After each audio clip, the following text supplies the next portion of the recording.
Welcome to Coffee with Viking. I am Mike. Cheers.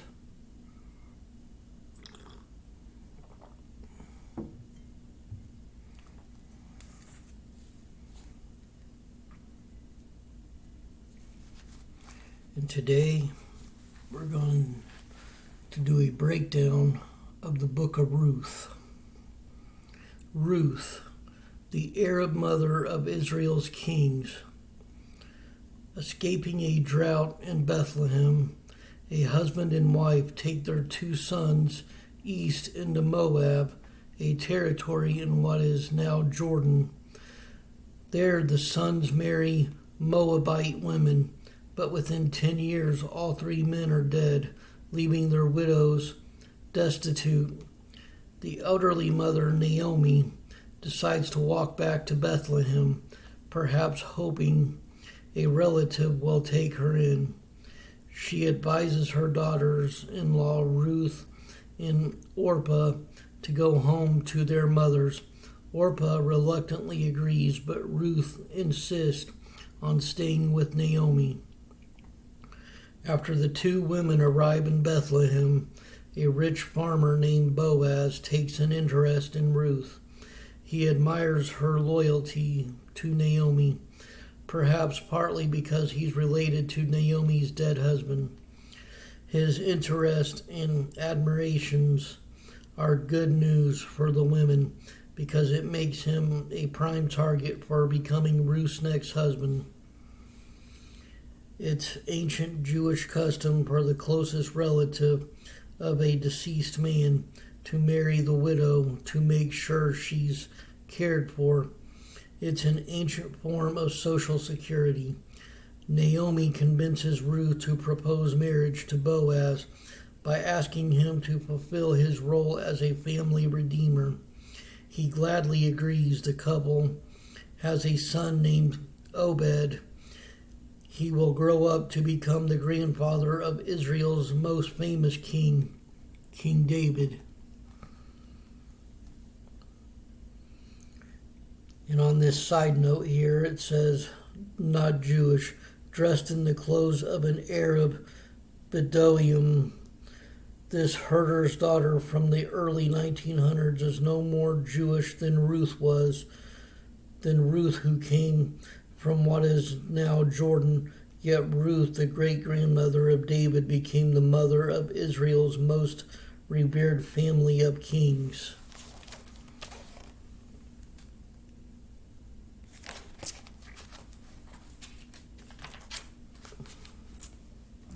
The main point is a non-Jewish woman is the ancestor of Israel's greatest dynasty of kings, from David to the King of Kings, Jesus Christ.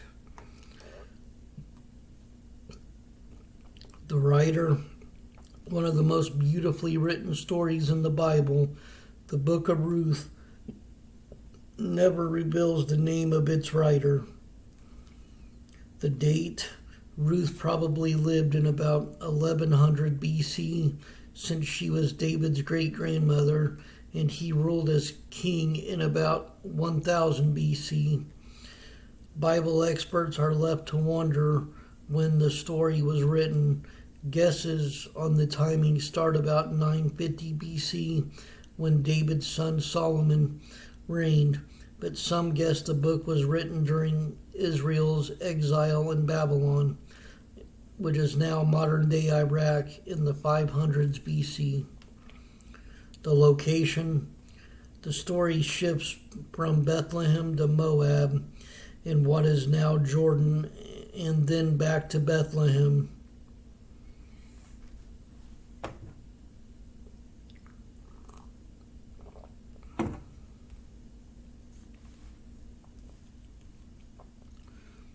The loyal daughter-in-law. Ruth 1:16. Don't ask me to leave you and turn back. Wherever you go, I will go. Wherever you live, I will live. Your people will be my people, and your God will be my God. A long drought dries up the farmland and grazing fields in southern Israel. So a Bethlehem couple Elimelech and his wife Naomi gather up their 2 boys and move across the Jordan River. They settle in Moab, a fertile strip of land perched on a plateau above the Dead Sea. Perhaps it's the northern Moab, the area Moses gave to the Israelite tribe of Reuben. Whether it's North or South Moab, the walk from Bethlehem takes just a few days. Elimelech dies in Moab. His sons Mahlon and Chilion marry Moabite women, Orpah and Ruth. But within about 10 years after moving to Moab, both sons are dead as well. Suddenly, the 3 women are destitute. They have no source of income, since earning a living in ancient times is considered a man's job.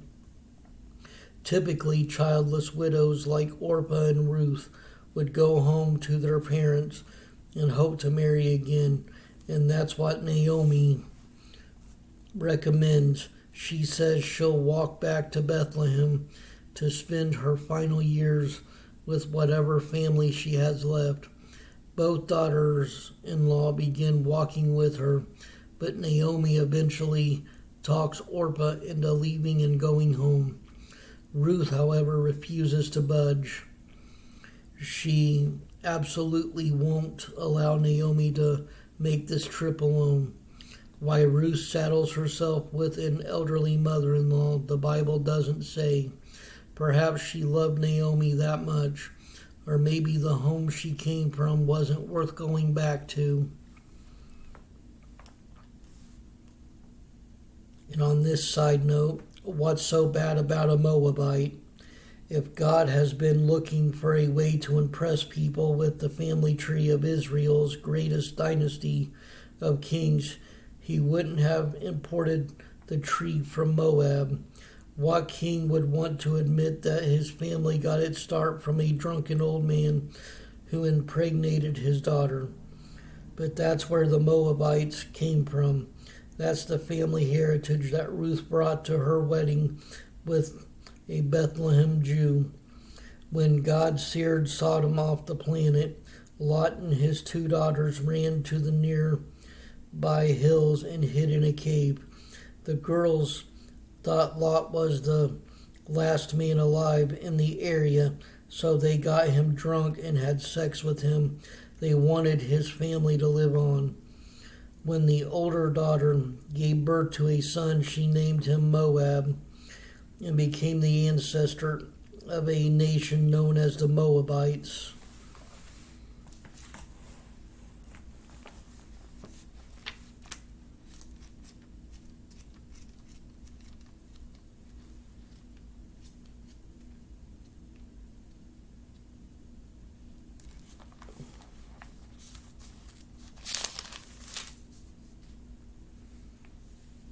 Genesis 19:37, and the firstborn bare a son, and called his name Moab.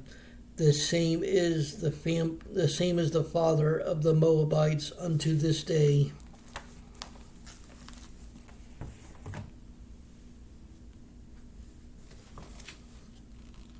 The Moabites eventually settled on a narrow strip of fertile land east of the Dead Sea in modern-day Jordan, since Lot was Abraham's nephew, and Abraham was the father of the Jews.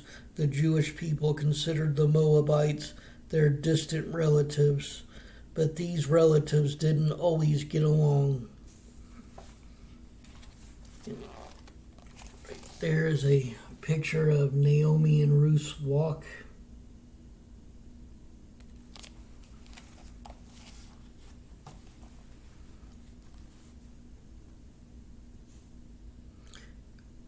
Picking up leftovers. Ruth 2:2.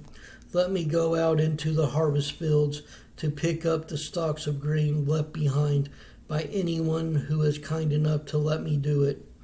Naomi and Ruth arrive in Bethlehem sometime in April or May, when farmers are cutting their first grain harvest, barley. By law, Jewish harvesters can make only one pass through the fields. Anything left after that belongs to the poor. So Ruth goes out to gather grain for her and Naomi. In what appears to be an incredible stroke of luck, she finds herself in the field of a rich farmer named Boaz. He's a relative of Naomi's dead husband. Boaz has heard about this young widow who refused to abandon Naomi. He admires Ruth for this, and he rewards her. He thanks her for her loyalty to Naomi and tells her to follow a group of women harvesters. Then he orders the harvesters to leave some extra grain for Ruth.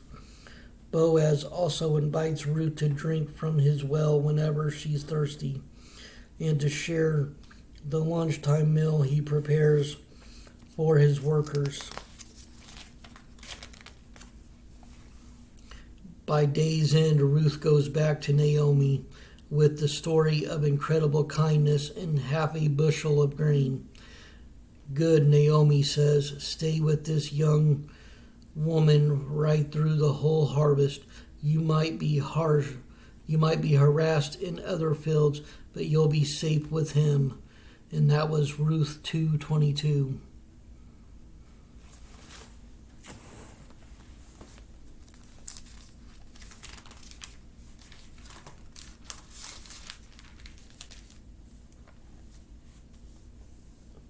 And Naomi said unto Ruth, her daughter-in-law, it is good, my daughter, that thou go out with his maidens, that they meet thee not in any other field.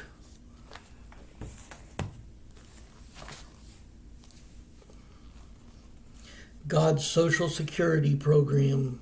Another side note. Widows, along with orphans and immigrants, were among the most vulnerable people in Bible times. It was a man's world. Women were minors in a court of law, like kids today. Women were also the property of men, fathers, husbands, and sons. So women generally weren't allowed to own property or conduct business. They weren't considered capable of that, since their education was typically limited to household matters, cooking, sewing, and hauling water. Widows with no one to look after them became destitute.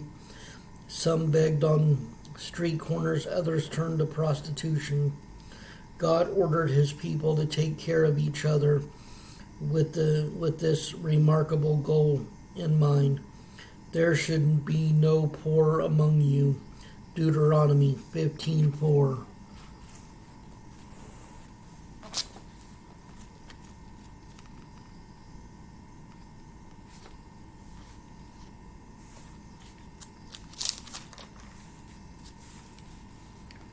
Deuteronomy 15:4. Save when there shall be no poor among you, for the Lord shall greatly bless thee in the land which the Lord thy God giveth thee for an inheritance to possess it.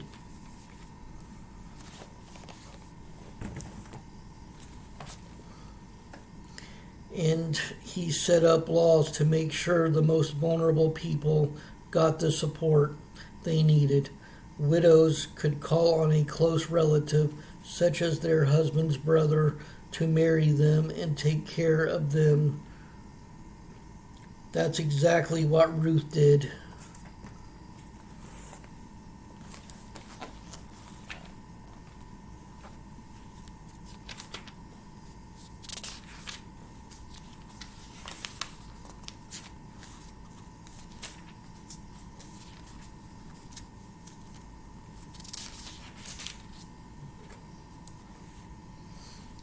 Deuteronomy 25:5-10. If brethren dwell together, and one of them die and have no child, the wife of the dead shall not marry without unto a stranger. Her husband's brother shall go in under her and take her to him to wife, and perform the duty of an husband brother under her. And it shall be that the firstborn which she beareth shall succeed, in the name of his brother which is dead, that his name should not be put out of Israel. And if the man like not to take his brother's wife, then let his brother's wife go up to the gate unto the elders, and say, My husband's brother refuseth to raise up unto his brother a name in Israel. He will not perform the duty of my husband's brother. Then the elders of his city shall call him and speak unto him. And if he stand to it and say, I like not to take her, then shall his brother's wife come into him in the presence of the elders, and loose his shoe from off his foot, and spit in his face, and shall answer and say, So shall it be done unto that man that will not build up his brother's house. And his name shall be called in Israel, the house of him that hath his shoe loosed.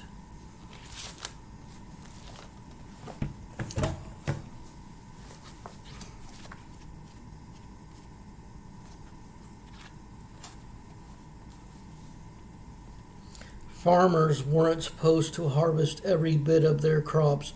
Instead, they were to skip the edges of grain fields, leave some grapes on the vine,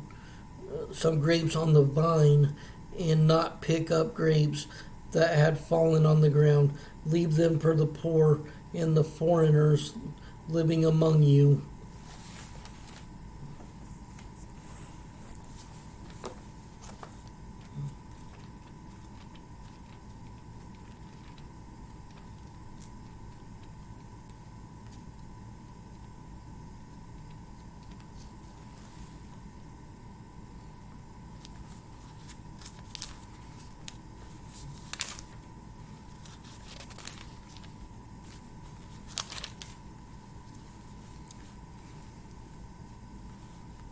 Leviticus 19:10. And thou shalt not glean thy vineyard, neither shalt thou gather every grape of thy vineyard. Thou shalt leave them for the poor and stranger. I am the Lord your God.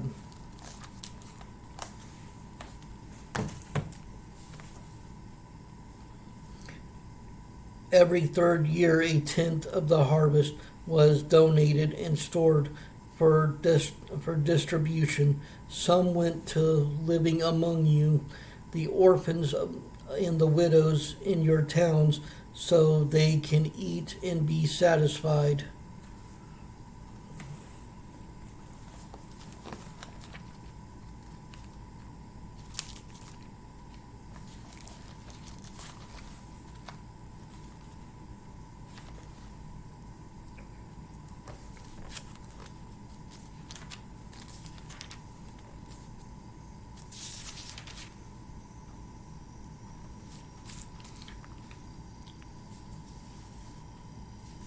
Deuteronomy 14:29.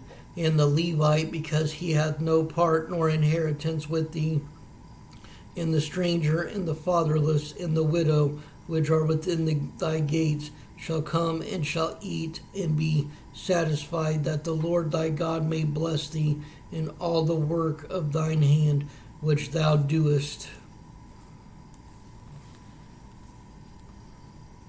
Charity was law. Give generously to the poor, not grudgingly, for the Lord your God will bless you in everything you do. Deuteronomy 15:10. Thou shalt surely give him, and thine heart shall not be grieved when thou givest unto him, because that for this thing the Lord thy God shall bless thee in all thy works, and in all that thou puttest thine hand unto.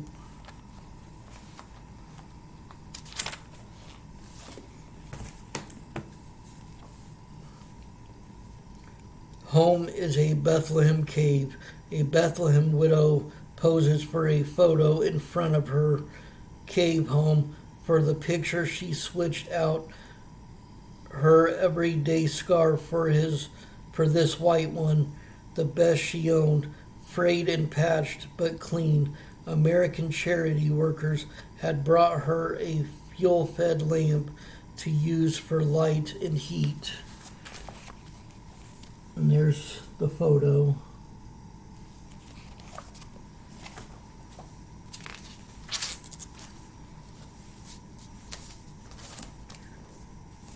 How Ruth gets her man. Ruth 3 and 4. Take a bath and put on perfume and dress in your nicest clothes. Then go to the threshing floor, but don't let Boaz see you until he has finished eating and drinking. Be sure to notice where he lies down. Then go and uncover his feet and lie down there. He will tell you what to do. Naomi decides that Boaz has husband potential for Ruth. For one thing, he's a relative of Naomi's husband and sons. That means he's eligible to fulfill the Jewish law, requiring a relative of the dead man to marry the widow. Besides, Boaz has already shown interest in Ruth. Naomi's strategy looks a bit like entrapment, at least to readers today. It looks like she's helping a young widow trap an older rich man into getting married. Boaz and his workers are sleeping outside near the pile of cut grain stalks. It's to protect the harvest from thieves. Ruth secretly joins them, apparently after sunset, which comes about 7:30 p.m. in early May.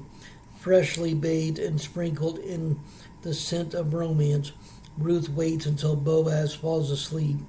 Then she glides over to him and slips under the covers at his feet.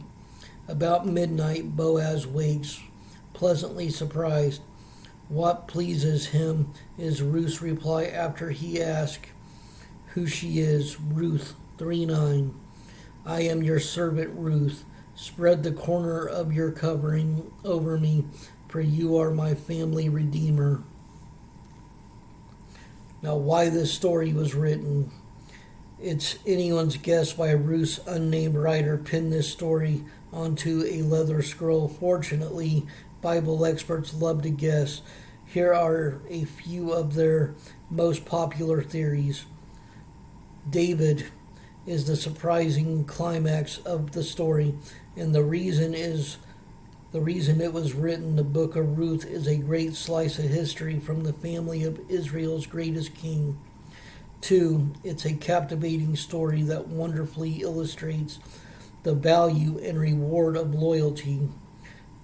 3, it's the counterpoint to what some Jews consider an outdated and callous teaching that spanned many centuries and was championed by a priest named Ezra after Jews returned home from exile in what is now Iraq.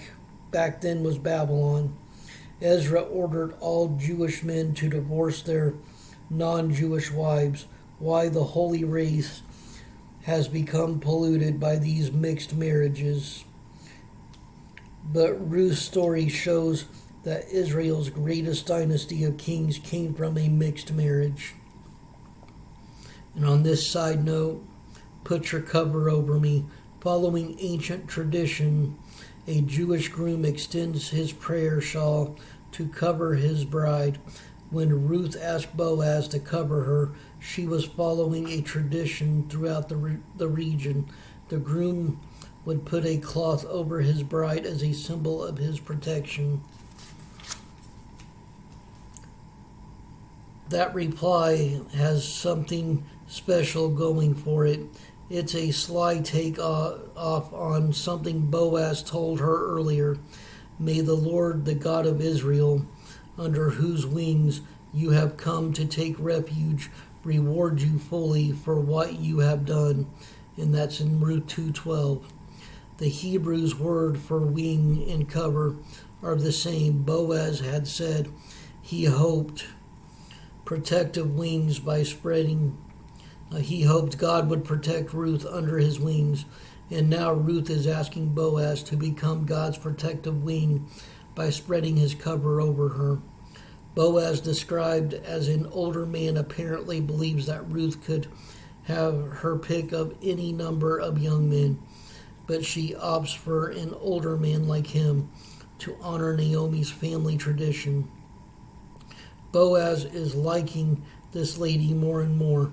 He says there is another family member who is a closer relative, so that fellow would have first dibs on marrying Ruth. Boaz promises to talk with the man in the morning.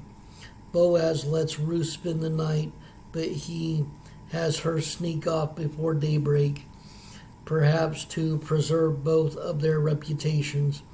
Also, if the other relative finds out that Boaz is interested enough in Ruth to share the covers with her, Boaz could lose some negotiating leverage. And happily ever after.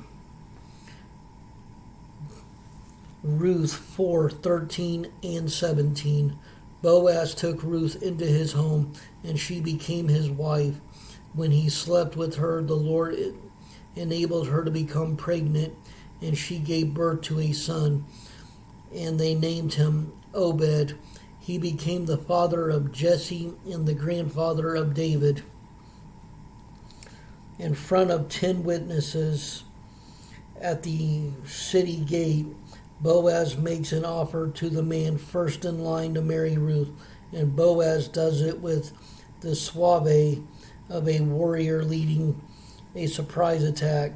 He says Naomi needs to find a man to take her husband's property. Some translations say she's selling it, but the word can also mean giveaway. Jewish widows in Ruth's day don't seem to have legal rights to inherit and sell their husband's property.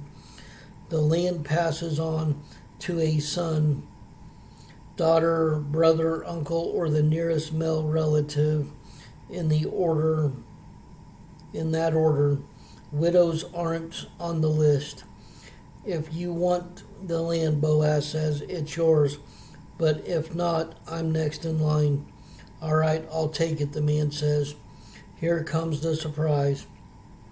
Of course, your purchase of the land from Naomi also requires that you marry Ruth, the Moabite widow, Boaz says. Ruth 4:5. That way she can have children who will carry on her husband's name and keep the land in the family. Deal breaker. Boaz gets the land, the lady, and presumably the mother-in-law. The couple has a son whom they name Obed. He will become the father of Jesse and the grandfather of David, Israel's most celebrated king in a 1,000 years of kings.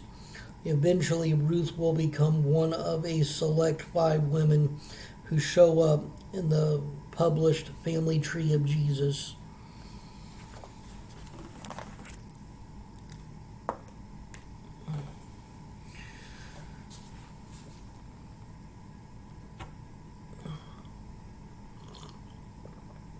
Well, that was a breakdown of one of the few books in the Bible that was based on a woman.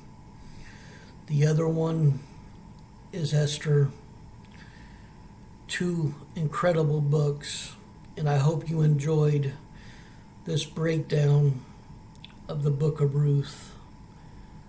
Stay blessed, stay caffeinated. Much love.